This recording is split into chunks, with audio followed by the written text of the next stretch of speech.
My name is Bridget Sinclair. I am 38 years old. Last Thanksgiving, my sister slapped me so hard in front of 25 relatives that her fingerprints stayed on my face long after dinner was over. Nobody stopped her. Nobody asked if I was okay. Instead, my mother pointed at me and said, "Apologize or get out." I remember looking around the room.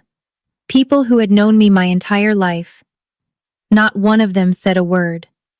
Then my father stood up. For 1 second, I thought he was finally going to defend me. Instead, he walked to the front door, opened it, and waited. Like I was garbage that needed to be taken out. That was the moment something inside me died. Not my pride, not my love for them. My belief that I actually had a family. So I left. No argument, no tears, no goodbye. I drove away with the handprint still burning on my face, and one thought repeating in my head, they have no idea what they have just done. At 8 o'clock the next morning, my phone exploded. 37 missed calls, 12 voicemails, messages from relatives who had not spoken to me in years. Because overnight a secret I had protected for almost a decade had become impossible to hide. The same people who threw me out of Thanksgiving dinner were suddenly begging me to answer the phone. And for the first time in my life, I let them panic. Because what happened after that slap did not just ruin Thanksgiving. It destroyed my family's entire future. Now let me take you back to last November, the Wednesday before Thanksgiving, when I pulled into my parents' driveway for the last time. The drive from Hartford to my parents' place in Ridgefield, Pennsylvania, takes about 3 hours if the turnpike cooperates.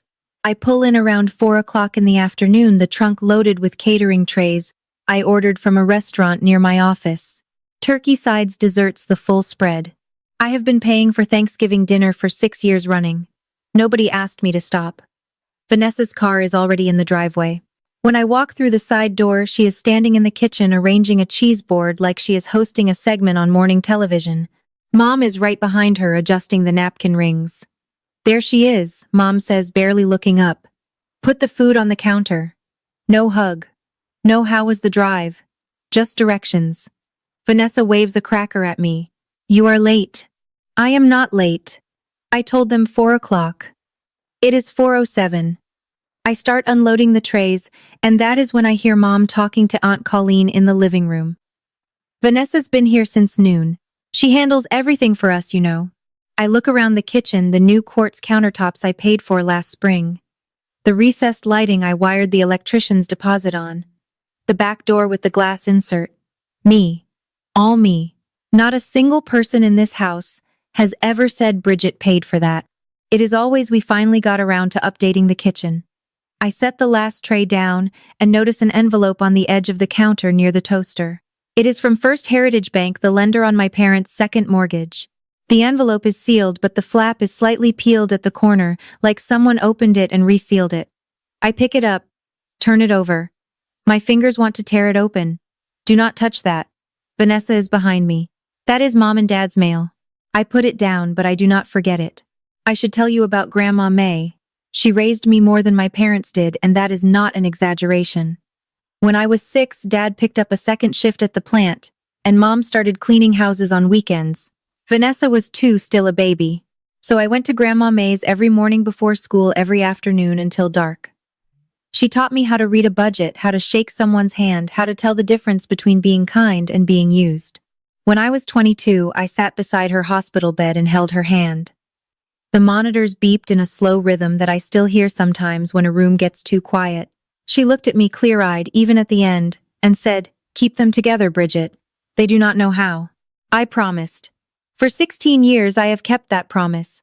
I co-signed the second mortgage on my parents' house when the first one was not enough to cover repairs. $127,000. I put down the deposit for Vanessa's nail salon. $40,000. I have sent $1,200 a month to cover Mom's medical co-pays and Dad's supplemental insurance. Every single month for 8 years. You can do the math. It is over $300,000. And I never asked for a receipt, never asked for a thank you card. I did it because Grandma May asked me to hold this family together, and I thought money was the glue. Here is the thing nobody in my family knows I think about. I am a co-signer on that second mortgage. My name is on the deed. It is right there in black and white at the county recorder's office. I did not think that detail mattered. It was about to matter more than anything. Wednesday evening. The house fills up fast. Aunt Colleen's family, Uncle Ray and his wife, the Petersons from across the street. Everyone funneling through the front door with casserole dishes and bottles of wine. 20-some people by 7 o'clock, and the house smells like cinnamon and roasted garlic. Dad is on the recliner, remote in hand, watching the pregame. He nods when I walk past. That is it. A nod. I have driven 3 hours. Mom pulls Vanessa around the living room like a show pony. You all know my Vanessa running her own business now. She is doing so well. Vanessa smiles, tosses her hair, tells everyone about the salon's new gel line. She makes it sound like she is expanding. I happen to know the salon has lost money 3 months straight because I have seen the statements. They crossed my desk when I was handling the loan paperwork. Aunt Colleen's daughter asks me what I do. Before I can answer, Mom cuts in. Oh, Bridget works up north. Some office job. I am the director of business development for a commercial construction firm. I manage projects worth more than this house and every house on this block combined. But sure, some office job. Aunt Ruthie, Dad's older sister, 68, silver hair, quiet eyes, is sitting in the corner chair. She catches my gaze and shakes her head. Just barely. A millimeter of movement. But I see it. She sees me. Later in the hallway near the bathroom, Vanessa grabs my arm. Her grip is tight. Her voice is a whisper, but her tone is a command. Do not mention the loan. I told Mom it is paid off. I stare at her. It is not paid off. Just smile and stay out of my way. That is all you have to do. She walks away. I stand in the hallway alone. Let me lay out the numbers, because numbers do not lie and families do. Second mortgage on my parents' house, $127,000. I co-signed. I have made every payment for 8 years. Kitchen renovation, $34,000. New roof after the ice storm, 2 winters ago, $18,000. Vanessa's nail salon deposit, $40,000. Mom's medical co-pays and Dad's supplemental insurance, $1,200 a month for 8 years. That is $115,000, give or take. Grand total north of $330,000. I am sitting on the pull-out couch in the den Wednesday night, listening to the house settle around me. Everyone else went to bed an hour ago. I am doing what I always do after a visit, running the mental ledger, wondering why I keep writing checks to people who treat me like furniture. I did not do it for gratitude. I did it for Grandma May. But here is the part that keeps me up tonight. Vanessa told Mom and Dad that the financial help came from the family savings, some vague collective pot that does not exist. She repackaged my money as everyone's money. She erased me from the equation so she could stand in the kitchen and take credit for a house she has never put $1 into, and my parents never questioned it. Not once. Because questioning it would mean admitting their younger daughter has not contributed anything, and their older daughter, the one who left, has been keeping them afloat. Easier to believe the lie. I roll onto my side and stare at the wall. The baseboards are new. I paid for those too. Somewhere in this house there is an envelope from First Heritage Bank with information I do not have yet, and Vanessa does not want me to see it. That should tell me everything. Thanksgiving morning. I am up at 6 o'clock before anyone else. Old habit. Grandma May used to say the person who starts the coffee owns the day. The kitchen is cold. Gray light through the window. I fill the pot, hit brew, and lean against the counter while it drips. That is when I see it again. The envelope. Same spot near the toaster, but this time it has been opened, the flap torn clean, and it is not on the counter anymore. It is in the recycling bin, half buried under a cereal box. I should not look. I look. The torn flap is facing up.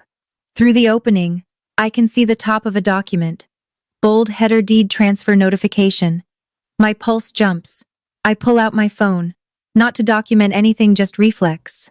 The way you photograph a fender bender before your brain catches up to what happened. I snap one picture of the header. Just the header.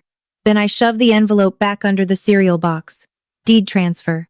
On a property I co-signed. My hands are shaking. Not from the cold. I hear footsteps on the stairs. I slide my phone into my back pocket and grab a potato peeler from the drawer. When Mom walks in, I am standing at the sink with a 5-pound bag of russets. "You are up early," she says. She is in her bathrobe, hair still pinned from last night. "Good. Peel the potatoes." "Already started." She does not say thank you. She does not ask how I slept. She pours herself coffee from the pot I made and shuffles to the table with yesterday's crossword. I peel potatoes and think about that document.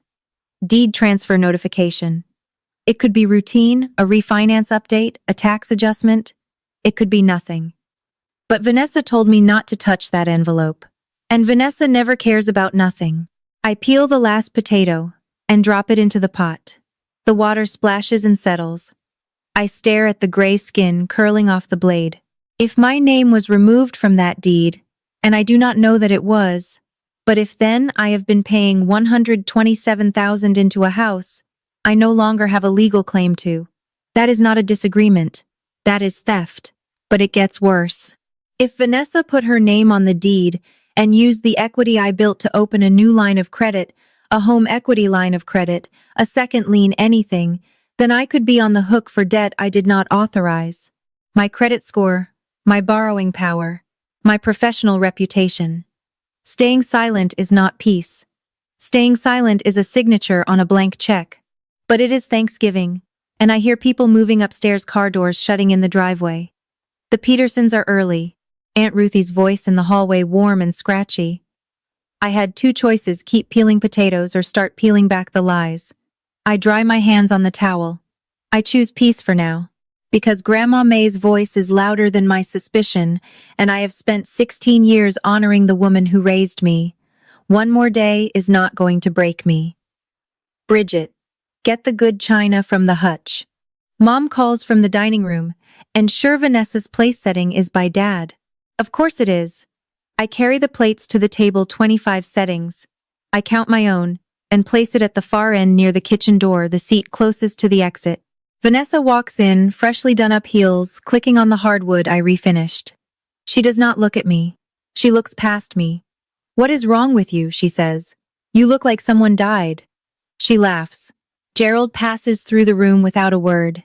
The table stretches wall to wall. Mom brought out the leaf extension and pushed the couch back to make room. 25 chairs, dining chairs, folding chairs, the piano bench. Every seat filled. Dad sits at the head, Mom beside him, Vanessa and Derek on his other side, front and center. I am at the far end, wedged between Aunt Ruthie and a cousin's husband, whose name I can never remember. Mom taps her glass. "Vanessa, would you like to say grace?" Vanessa stands. She folds her hands. She closes her eyes just long enough for it to look spiritual. "Thank you, Lord, for this family. Thank you for Mom and Dad and everything they do for us. Thank you for Derek for standing by me. Thank you for everyone at this table. Everyone."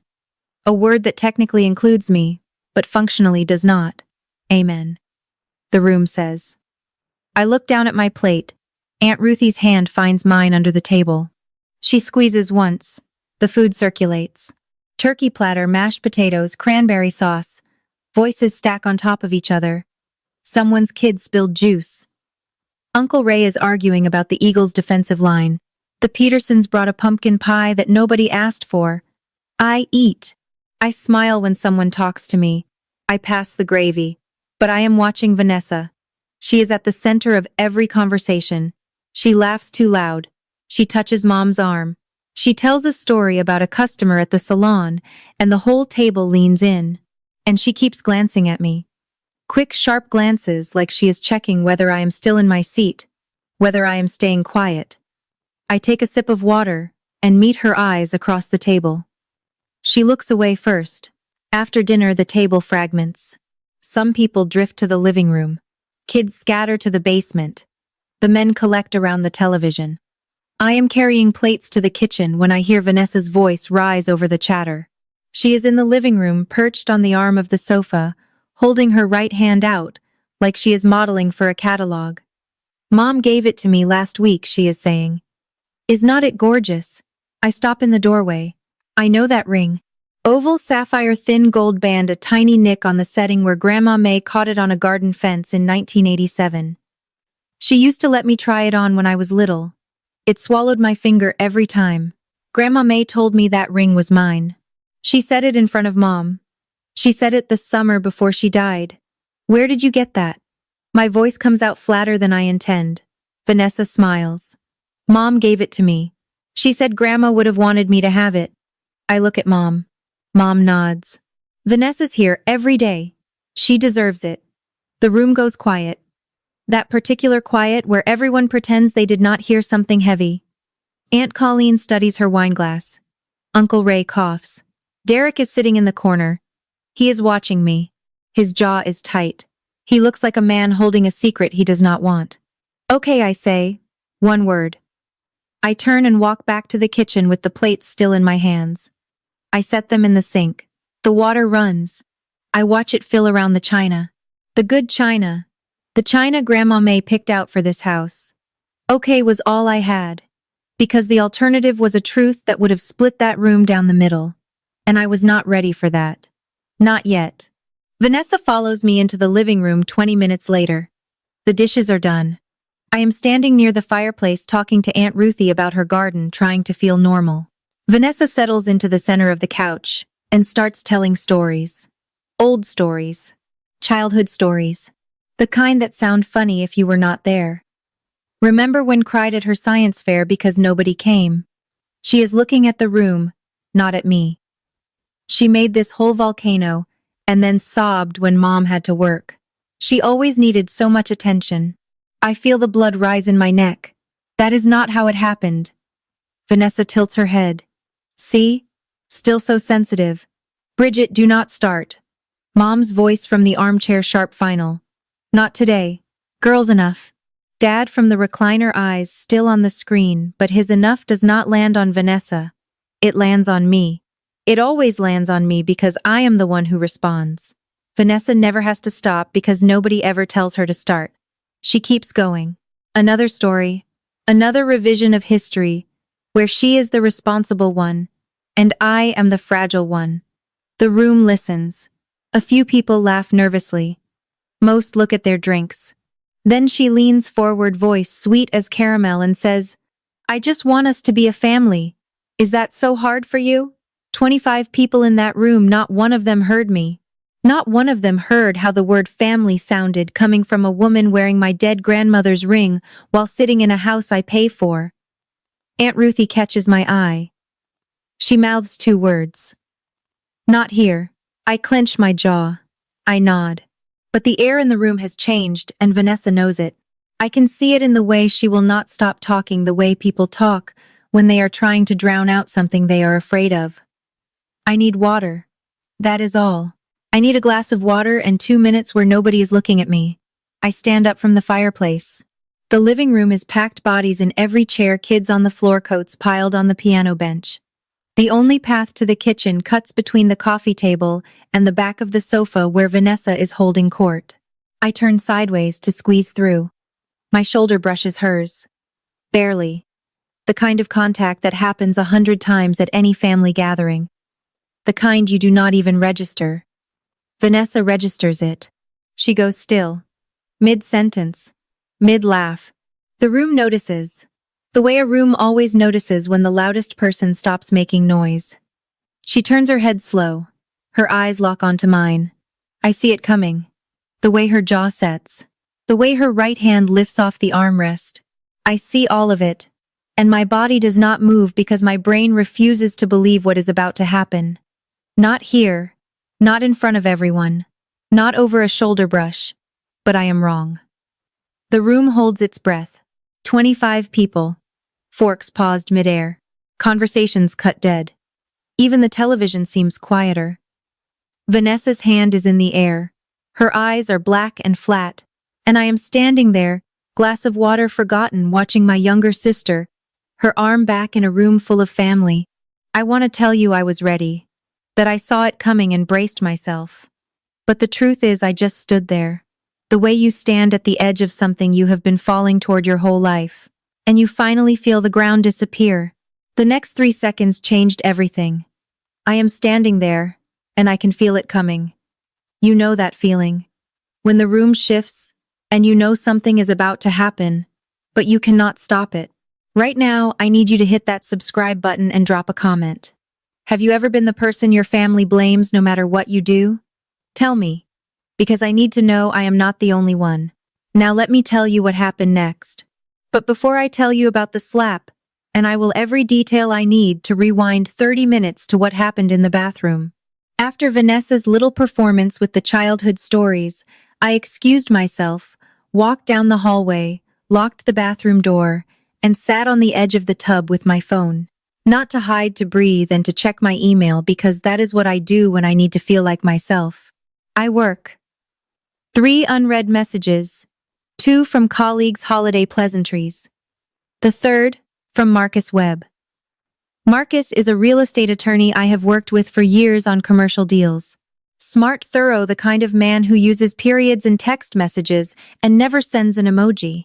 I had emailed him that morning before the drive, before the potatoes, before any of this with the photo of the deed transfer header I had taken from the recycling bin. Just a photo with a 2-line message. This is my parents' property. I am co-signer on the second mortgage. Can you look into this? His reply, something does not look right.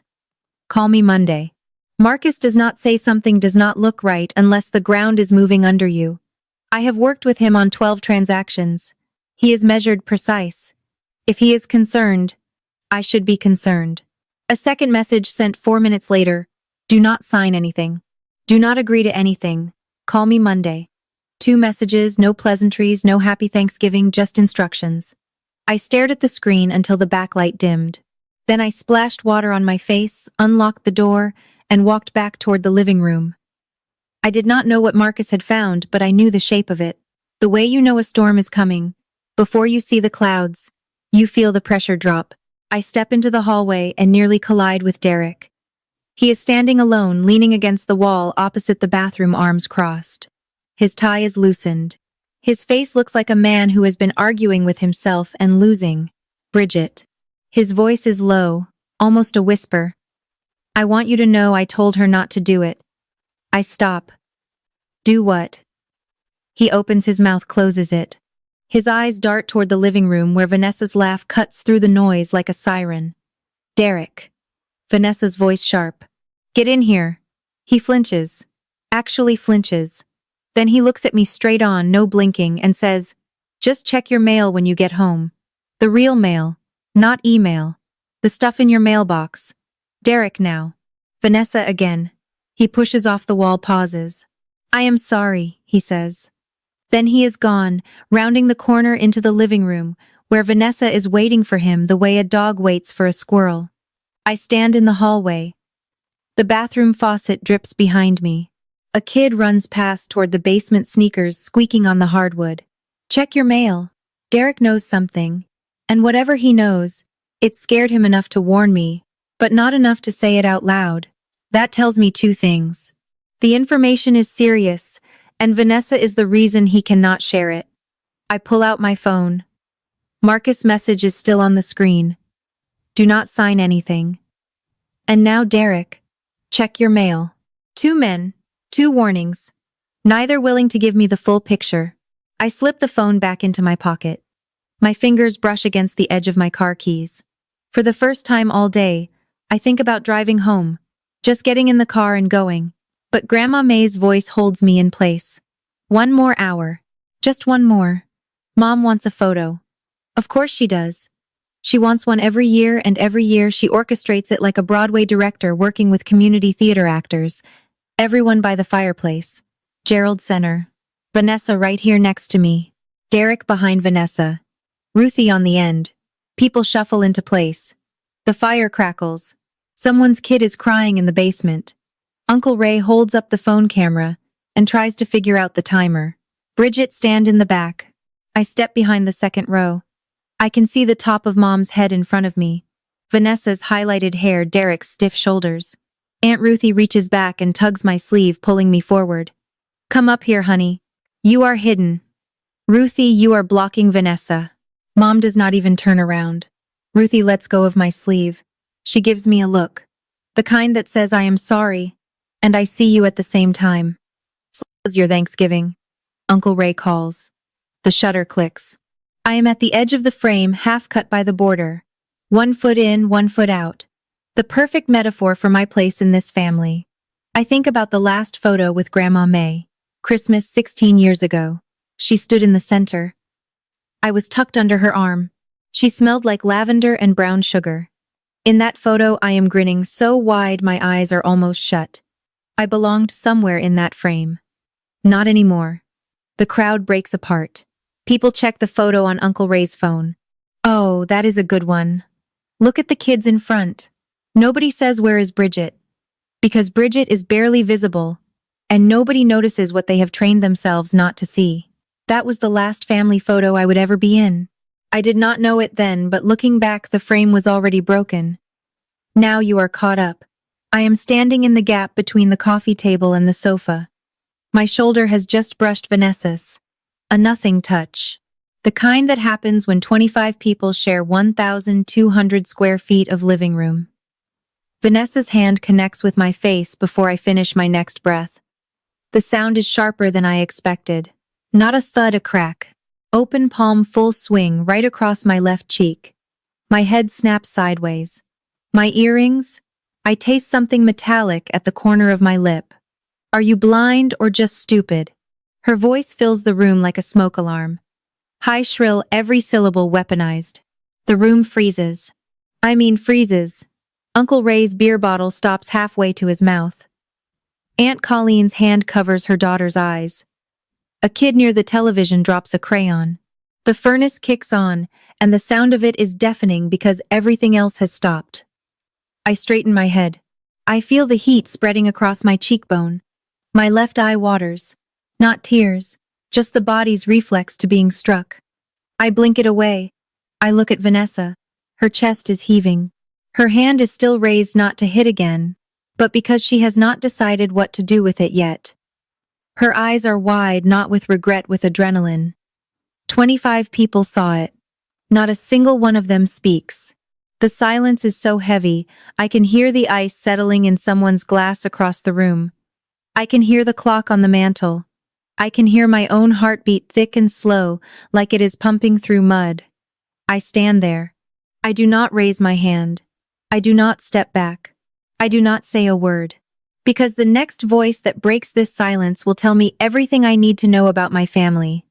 Mom moves first. She crosses the room in 3 steps. I think for one stupid, hopeful second that she is coming to me. That she saw her daughter get slapped, and she is going to do what mothers are supposed to do. She stops in front of me, looks me up and down. Her mouth is a thin line. Say sorry or get out now. She is talking to me. The words hit harder than the slap. I feel them land in my chest somewhere behind the sternum, in the place where you keep the last shred of belief that your mother will choose you. She hit me, I say. You provoked her. You always do. I look at Dad. He is already standing. He does not say a word, not one word. He walks to the front door, opens it. The November wind rushes in, scattering a napkin off the side table. He stands there, hand on the knob, holding the door open, like he is taking out the trash. Gerald, for God's sake. Aunt Ruthie starts from the corner. Dad does not look at her. He does not look at me. He looks at the floor. Vanessa is on the couch now. Her eyes are wet. Her lower lip trembles perfectly precisely, the way it always does when she needs to be the victim. She walked into me on purpose. She whispers just loud enough for the room. Mom turns back to me. This is my house. Apologize to your sister. I look at the open door. The porch light is on. I can see the driveway, my car, the road that leads to the turnpike, the 3 hours back to Hartford. I look at the room. 25 faces. Some horrified, some uncomfortable. None of them stepping forward. The door is open. The choice is made not by me, by them. I pick up my coat from the chair by the window. I take my keys from the hook by the door. I do not rush. I do not stumble. I walk like I am leaving a conference room after a meeting that ran long. Aunt Ruthie stands up. Dad cuts her off with a look. Not a word, just a look. And she sits back down. Her face is red. Her hands are shaking. I pass Dad at the door. He is still holding it. His knuckles are white on the knob. I stop just for a moment, close enough to smell the aftershave he has worn since I was 5. He does not look up. I step onto the porch. The cold hits my face the same cheek Vanessa hit. It stings in a different way, a clean way. Behind me the door closes. I hear the deadbolt turn. Click. I walk to my car. The gravel crunches. The driveway is full. 7 cars, maybe 8. Mine is at the end near the road because I was the last one to arrive. Waiting. I sit in the driver's seat. I do not start the engine. I put my hands on the wheel at 10 and 2. I look at the house. The windows glow warm and yellow. I can see shapes moving behind the curtains. 1 minute, 2 minutes, 3. I start the car, pull out, turn left onto the county road. The house shrinks in the mirror, then disappears behind the tree line. 3 hours to Hartford. I do not turn on the radio. I do not call anyone. I do not cry. I just drive and the lines on the road come one after another, and the dark fills the windshield. And somewhere past Scranton my phone buzzes. Aunt Ruthie. I am so sorry, honey. That was wrong. All of it. I read it at a red light. I do not respond. Not yet. I pull into my apartment complex at 11:14. The parking lot is quiet. A cat slinks under a dumpster. The air smells like frozen leaves. I sit in the car for a moment, with the engine off, staring at the door to my building. Then I remember what Derek said. Check your mail. I walk to the cluster of mailboxes at the front entrance. Unit 4, B.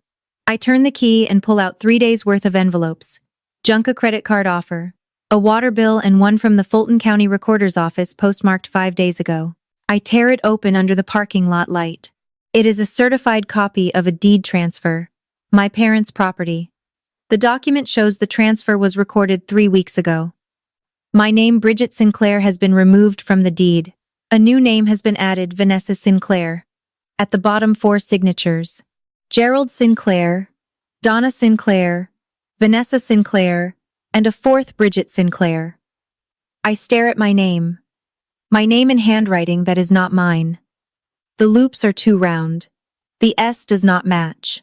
Someone signed my name on a legal document without my knowledge and without my consent. Someone forged my signature. I walk inside. I do not take off my coat. I sit at the kitchen table, open my laptop, and scan every page. Front-back margins. I email the entire package to Marcus Webb with 1 line. They forged my signature. Call me in the morning. I sit in the dark. The apartment hums. The refrigerator clicks on. A car passes outside. At 8 o'clock sharp my phone rings. Marcus. This is fraud. We file Monday. Monday morning. That is when everything changed. Monday 9 o'clock. I am sitting across from Marcus in his office in downtown Hartford. He has reading glasses on and a file that is already thick. I pulled the records Friday night, he says. He does not look up from the papers. Your name was on the original deed as co-signer when the second mortgage was recorded 8 years ago. 3 weeks ago, a new deed was filed removing you and adding Vanessa Sinclair as co-owner. Without my signature. That is the thing. He slides a photocopy across the desk. There is a signature. It is just not yours. I look at it. The fake Bridget Sinclair stares back at me. Loopy rushed. Nothing like my handwriting. There is more. Marcus takes off his glasses. After the deed transfer was recorded, someone opened a home equity line of credit. A home equity line of credit, secured by the property, $85,000. The application lists Vanessa Sinclair as borrower. The bank approved it based on the equity your payments built. $85,000. Pulled from a house I have been paying for with money I earned. Where did the 85 go? I had a forensic accountant friend run a preliminary trace. Most of it went to a business account under Vanessa's nail salon. The rest paid off personal credit card debt in her name. I sit back. The chair creaks. Outside the window, Hartford traffic crawls through a cold December morning. Marcus, what are we looking at? He folds his hands on the desk. Forgery, real estate fraud, potentially identity-related crimes if she used your personal information on the application. In this state, forgery on a recorded instrument is a felony. Your sister forged your signature on a legal document, he says. That is a felony. The word sits in the room like a dropped plate. I nod. What do we do? Marcus drafts 3 cease and desist letters before lunch. One to Vanessa Sinclair, one to Gerald and Donna Sinclair, one to the bank that approved the home equity line of credit. The language is clean, direct, and devastating. It demands immediate freeze on the home equity line of credit restoration of the original deed with my name, full accounting of all funds withdrawn, and notice that a criminal complaint will be filed if compliance is not achieved within 15 days. 15 days, Marcus says. That is generous. While he prints the letters, I pull out my phone. I open my banking app. For 8 years, I have had automatic transfers set up. $1,200 a month to my parents' joint account. The mortgage payment on the second lien. A quarterly transfer to the salon's business account. I cancel them all. Every single one. It takes 4 minutes. 8 years of financial support erased with 6 taps on a screen. Marcus watches me from across the desk. You sure? They forged my name and stole my equity. I am not funding that. He nods. Once we file the complaint with the county recorder, the deed transfer gets flagged. A lis pendens goes on the property. That is public notice of a legal dispute. Nobody can sell, transfer, or refinance until it is resolved. Will my parents face charges? Marcus leans back. They signed the deed under their own names. If they claim they did not know about the forged signature, they will need to show Vanessa misled them.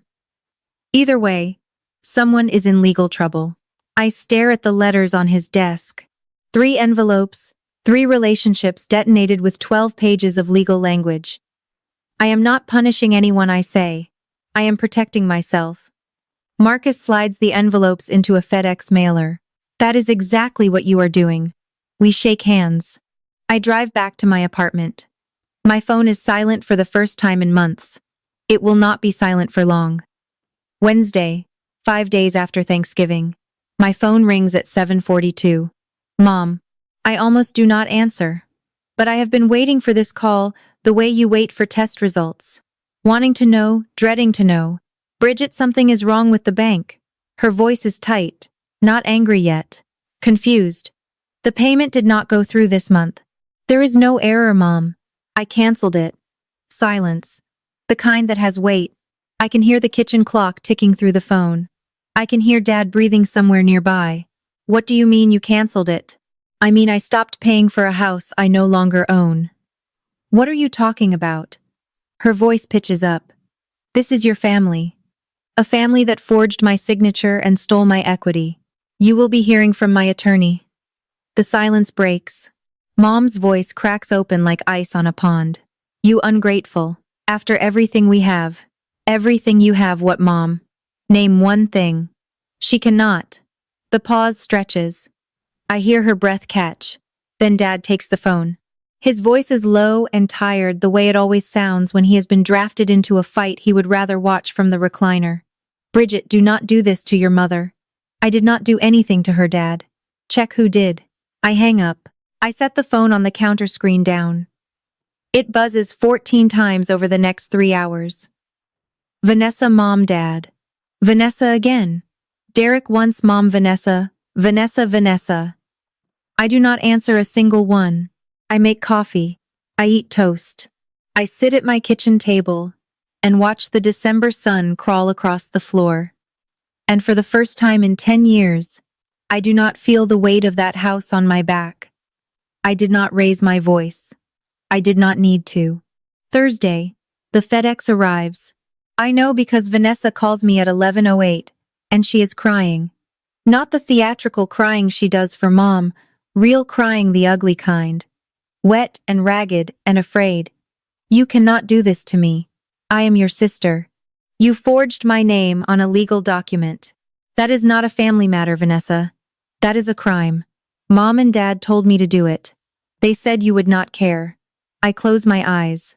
There it is. The blame shift. The same move she has been making since we were kids. Break something, then point at someone else. Then they can explain that to the court. Bridget, please. Please. I will fix it. I will put your name back. I will close the home equity line of credit. Just do not file. You had 3 weeks to fix it. You spent 85,000 of my equity instead. She makes a sound half sob, half choke. For the first time in my life, I hear my sister stripped of her performance. No audience, no stage, just a woman who realized the safety net she has been standing on was made of someone else's money, and it is gone. You are going to destroy this family, she whispers. I did not destroy it. I just stopped rebuilding it. I hang up. I open my laptop. I email Marcus one word. Proceed. Then I sit in my apartment and listen to the quiet. No more phone calls to screen. No more checks to write. No more potatoes to peel in a kitchen that does not want me. The quiet is strange. It is not peaceful, not yet. It is the silence, after a surgeon cuts the last stitch, and before you know whether the patient will breathe on their own. But it is mine. For the first time in 16 years, the silence belongs to me. And here is where it gets real, because everything I just told you, that was only the beginning. If this story is hitting close to home, if you have ever been the one holding everything together while everyone else takes credit, drop a comment right now. Tell me your story. And if you have not subscribed yet, now is the time. Because what happens next is the part nobody expected. Monday, 1 week after Thanksgiving, Marcus files the formal complaint with the Fulton County Recorder's Office. He does not rush it. He does not grandstand. He walks into the office at 9 o'clock with a manila folder, copies of the original deed showing my name, the fraudulent deed transfer, with the forged signature bank statements, proving 8 years of mortgage payments from my account, and a notarized affidavit from me, confirming I never authorized the transfer. By noon, the county places a lis pendens on the property. That means the house is flagged in the public record. No one can sell it. No one can refinance it. No one can pull another line of credit against it. The property is frozen until the dispute is resolved. Marcus also sends formal notice to the bank that approved the home equity line of credit. Under federal lending regulations, a lender must verify the identity and consent of all parties on a deed before issuing a secured credit line. They did not. They approved 85,000 based on a forged signature. The bank's compliance office responds within 4 hours. The home equity line of credit is suspended. Vanessa can no longer withdraw funds. Marcus calls me at 3 o'clock. The county just froze the deed. Your sister cannot touch that house. I am sitting in my office. Through the glass wall, I can see my team working on a bid for a new hospital wing. Normal life. Real work. The kind of work where you build things instead of watching them get stolen. What happens next, I ask. We gave them 15 days to comply with the cease and desist. If they restore the deed and close the home equity line of credit, this stays civil. If they do not, we go criminal. 15 days, 2 weeks and a day. I thank Marcus. I hang up. I go back to my blueprints. The clock starts ticking. The dominoes start falling on day 3.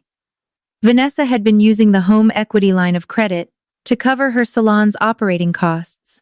Rent, supplies, payroll for 3 employees. She was not just borrowing against the house. She was breathing through it. The home equity line of credit was the only thing keeping the doors open. When the bank froze the line, the money stopped. No warning, no grace period. Just a dead account, and a landlord who wanted $12,000 by the 10th of the month. She could not pay. Of course she could not. She had been running the salon at a loss for over a year. The gel line, the expansion plans, the stories she told at the Thanksgiving table, fiction. All of it. The salon was a sinking ship, and the home equity line of credit was the bilge pump. The landlord posted a 10-day notice on the salon door: pay or vacate. I know all this because Derek texted me. One long message sent at 2 o'clock in the morning, full of typos and exhaustion. She used the home equity line of credit for everything, rent, credit cards, everything.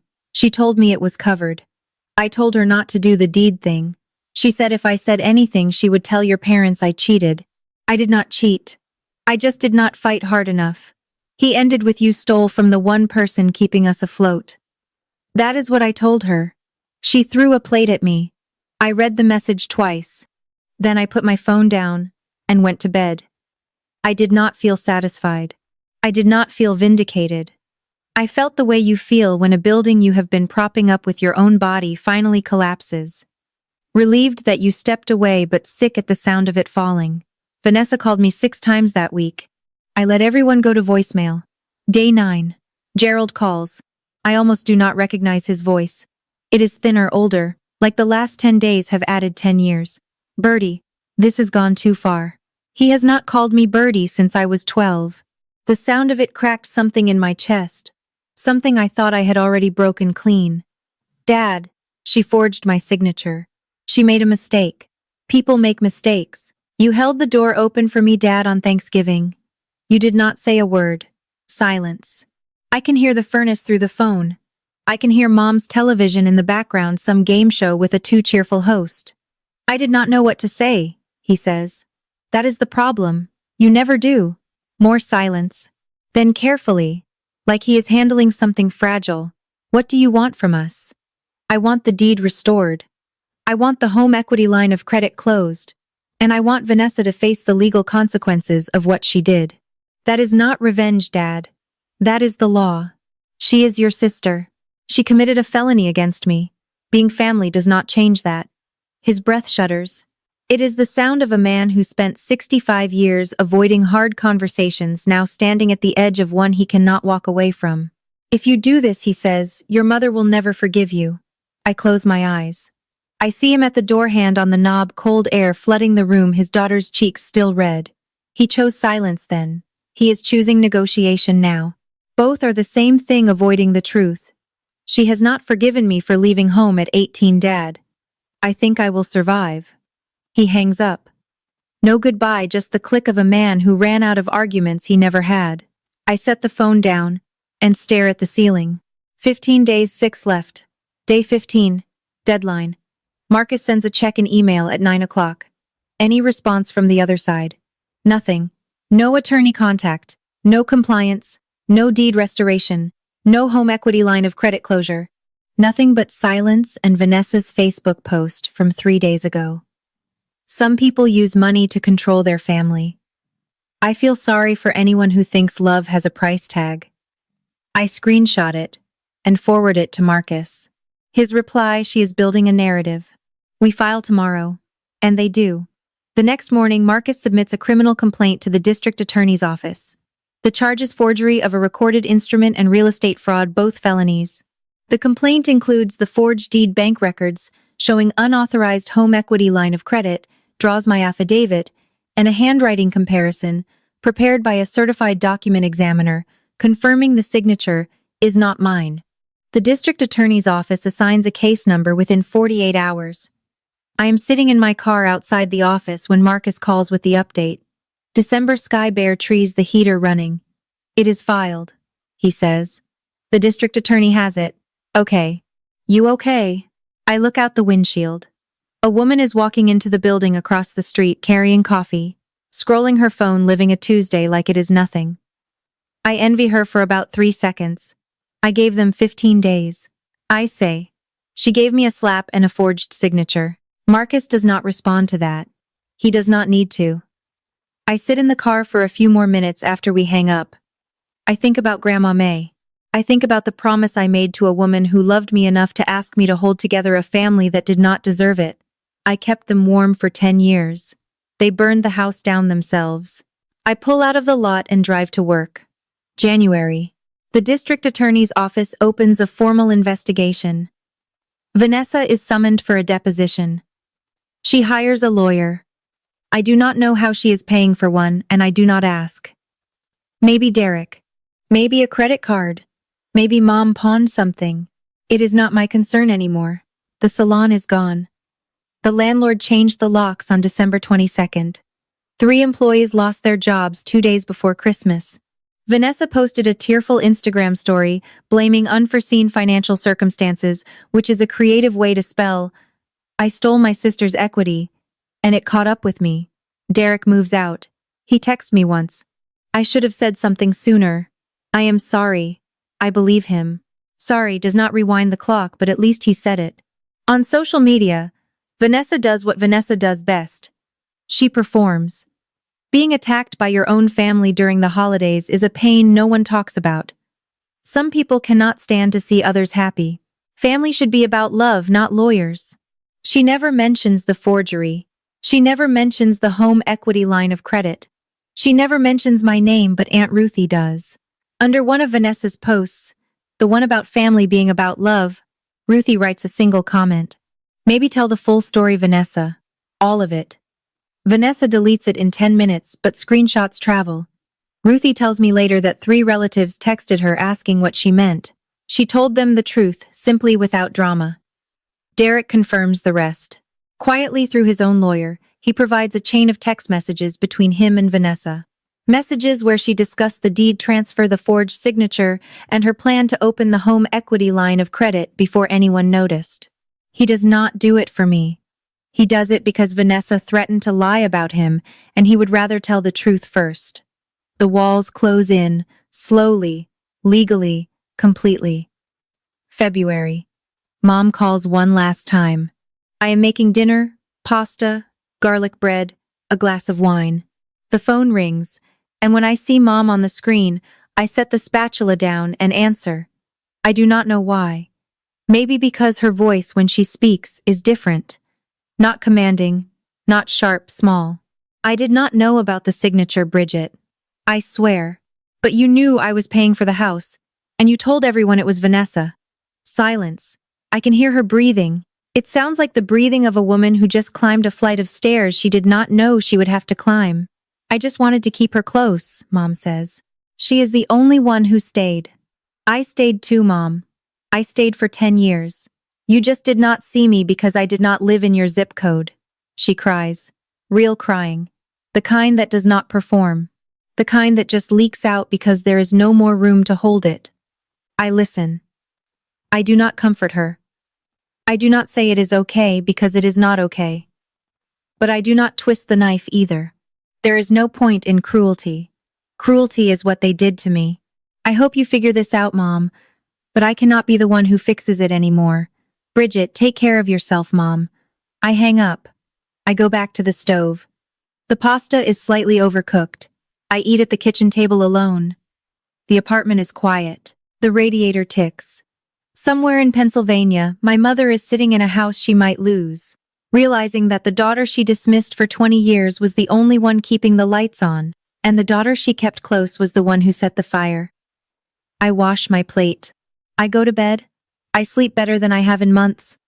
March. Aunt Ruthie drives up to visit me. She brings news and a casserole. Your father sits on the porch every morning now, she says, settling into my kitchen chair with a cup of decaf. Does not matter. The weather, rain, frost, does not matter. He just sits there and stares at the road. He has always been quiet. This is different, honey. I asked him what he is thinking about. He said I held the door open. I held it open for her to leave. I set my mug down. The coffee ripples. Ruthie reaches into her bag and pulls out an envelope. He asked me to bring you this. Wrote it by hand. Took him 3 days. I take the envelope. My name is on the front, Birdie and Dad's. Careful, blocky handwriting. The man who never says what he feels put a stamp on it anyway. I open it later after Ruthie leaves. It is 1-page blue ink on lined paper, the kind he would tear from a legal pad. He writes that he is sorry that he always knew I was the dependable one, the one who held things together, but he never said it because he thought I did not need to hear it. He writes that he was wrong, that everyone needs to hear it. He writes that the night I walked out, he stood at that door for 10 minutes after I left, staring at the driveway, and he knew he had made a mistake he could not undo with a sentence. At the bottom, you deserved better from me. I do not know if I can give it now, but I know I should have given it then. Inside the envelope, wrapped in a tissue, Grandma May's sapphire ring. He took it back from Vanessa. I hold the ring in my palm. It weighs almost nothing. It weighs everything. I put it in my nightstand drawer. I do not write back. Not yet. Small towns have long memories and short fences. When the list pendants hit the public record, it became searchable. County records are online in Fulton County. Anyone can look them up. And in a town where everyone knows which family drives which truck and who owes what, to whom a legal flag on the Sinclair property is front-page news without ever a newspaper. Aunt Ruthie tells me the whispers started at church. Someone from the county office mentioned it to someone else, who mentioned it to the organist, who mentioned it to Mom's friend Linda. Is everything okay with the house? Linda asked Mom after Sunday service. Mom did not answer. She picked up her purse and left the fellowship hall without eating. The story pieces together itself. People remember things. They remember Bridget paying for the new roof. Remember Bridget's name on the contractor's check for the kitchen. They remember Vanessa bragging about the salon while Bridget sat quiet at the end of the table. We always wondered how they afforded the new kitchen, one neighbor told Ruthie. Now we know. Vanessa's narrative, the Instagram posts, the victim performance crumbles in the face of county records and community memory. You can delete a Facebook comment, but you cannot delete a list pendants. You can cry on social media, but you cannot cry in front of a public filing. The town does not take sides exactly. Small towns rarely do. But they stop asking Vanessa how the salon is doing. They stop telling Donna what a wonderful family she has. They just stop. And in a place where attention is currency, silence is bankruptcy. Mom stops going to church. Vanessa stops posting. Gerald keeps sitting on the porch. And 3 hours away in Hartford, I go to work every morning and come home to an apartment that is quiet, small, and entirely mine. May. 6 months since Thanksgiving. The deed has been restored. My name is back. Not because I want ownership, but because the fraud had to be reversed before anything else could move forward. Once it is clean, I sell my share to my parents for one. Marcus files the paperwork on a Tuesday afternoon. You sure about this? He asks, pen hovering. I do not want the house. I want out of it. 1. Not because the share is worthless. It is worth tens of thousands. But because I am done paying for a seat at a table that was never set for me. The dollar is a period at the end of a very long sentence. Vanessa takes the plea deal in April. The district attorney offers probation, 2 years supervised, plus full restitution of the $85,000 drawn from the home equity line of credit. She does not have the money. She will be paying it back in installments for the next decade minimum. Her lawyer argues financial hardship. The judge does not seem moved. The salon is gone permanently. Vanessa is working as a receptionist at a dentist's office in the next town over. Derek filed for divorce. The papers went through in March. Mom and Dad sell the 2-acre lot behind the house. The parcel Grandpa cleared in the 70s for $45,000. It covers 6 months of mortgage payments. They will not lose the house, but the cushion is gone. The life they built on my labor has shrunk to fit the space they can actually afford. I do not contact them directly. Everything goes through Aunt Ruthie. I drive past the Ridgefield exit on the turnpike, sometimes on my way to job sites in central Pennsylvania. I do not take it. Not yet. But I do not close my eyes when I pass it either. It is a Saturday night. May late. The apartment is quiet. I open my nightstand drawer. Gerald's letter is there folded neatly. The sapphire ring is beside it, still wrapped in the tissue he sent. I take the ring out, hold it up to the lamp. The stone catches the light, deep blue, almost violet at the edges. The nick from the garden fence is still there. Grandma May never got it repaired. She said the flaw was part of the story. I slide it onto my right ring finger. It fits perfectly, the way it always did when I was a kid pretending to be grown. Grandma May told me to keep them together. I tried. For 16 years I bent myself into the shape of that promise. I wrote checks. I swallowed insults. I stood in the back of the photo. I peeled the potatoes and took the seat by the door and drove 3 hours each way to be treated like a guest in a house I was paying for. But Grandma May did not raise me to be a doormat. She raised me to be a bridge. Someone who connects, who carries weight, who holds things up. She just did not tell me that even bridges have weight limits. She said keep them together. She did not say let them tear you apart. I think she would understand. I think if she were sitting across from me right now smelling like lavender and brown sugar, she would take my hand and say, "You did enough, Bertie. You did more than enough." I look at the ring. I look at the letter. I look out the window, the streetlight below the empty sidewalk, the first warm night of the year. I smile. The first real smile in this whole story. Not because everything is fixed, because something is finally mine. The next weekend, Aunt Ruthie drives up again. This time she brings Grandma May's beef stew recipe. The one with the beer and the bay leaves and a bottle of red wine she picked up at a gas station. Do not judge the label, she says, setting it on the counter. It was between this and a Slim Jim. We cook together. She stands at the stove stirring while I chop onions. And for a little while it is like being back in Grandma May's kitchen 16 years and $1,000 ago. Your dad started seeing someone, Ruthie says, not looking up from the pot. A counselor, first time in his life. Good for him. Your mom has not gone. She is not blaming you anymore, but she is not ready to say the words. Which words? All of them. Ruthie shrugs. She is stubborn, you know that. I do. Vanessa and Derek, officially done. Papers signed last month. I nod. I do not feel happy about it. I do not feel sad. I feel the way you feel when a storm passes and you step outside and everything is wet and wrecked and still somehow lighter. Your dad misses you, Ruthie says. She finally looks at me. Her eyes are soft.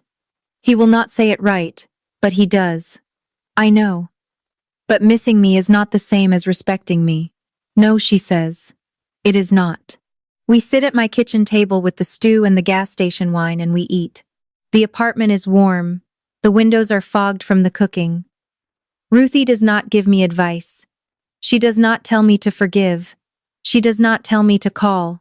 She just sits across from me and eats the way Grandma May used to present, steady and quiet in a way that says more than talking ever could. You did the right thing, Bertie, she says at the door. The hard thing and the right thing. So here I am, Bridget Sinclair, 38 years old, Director of Business Development, resident of a one-bedroom apartment with a drafty window and a stove that clicks twice before it lights. I do not hate my family. I want you to hear that clearly. I do not hate them. My parents are flawed, frightened, human. My sister is selfish and desperate and small. My father is a good man who never learned to speak up. My mother is a scared woman who confused proximity with love. They are not monsters. They are just people who got used to taking from someone who never said no until she did. I used to think loyalty meant never walking away. That keeping a promise meant keeping yourself small so other people could stay comfortable. Grandma May asked me to hold this family together, and I thought that meant carrying all of it. The weight, the cost, the silence, the slap. Now I know loyalty to yourself is the first loyalty. Everything else comes after. You can love people and still refuse to let them destroy you. You can forgive without returning to the scene of the crime. You can sell your share for one and walk away richer than you have ever been. I do not know if I will talk to my parents again. Maybe. Maybe at Christmas. Maybe next year. I am not closing the door, but I am not holding it open for people who have shown me what they do when they have the chance to walk through it. Sometimes the strongest thing you can do is not fight. It is not yell. It is not prove anything to anyone. It is walk out the door, close it behind you, and build something that is yours. Grandma May would understand. I look at the ring on my finger. The sapphire catches the light. The nick in the setting winks at me like a secret between us. I smile and I mean it. That is my story. And if you are still here, thank you. That means more than you know. Now I have a question for you. Would you have walked out that Thanksgiving night? Or would you have stayed and fought? If you really like our videos, please do not forget to like, share, and subscribe. Have a great day.